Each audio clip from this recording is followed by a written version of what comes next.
transmissions are better. Come on, it's simply more efficient. If it wasn't for the traffic nowadays. People just won't buy a manual. Thing of the past, who even wants to? It comes down to this. What's the point?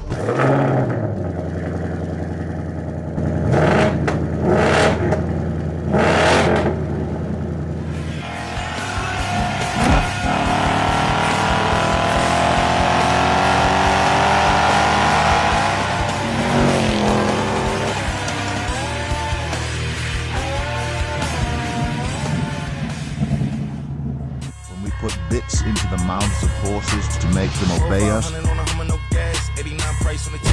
we can turn the whole animal.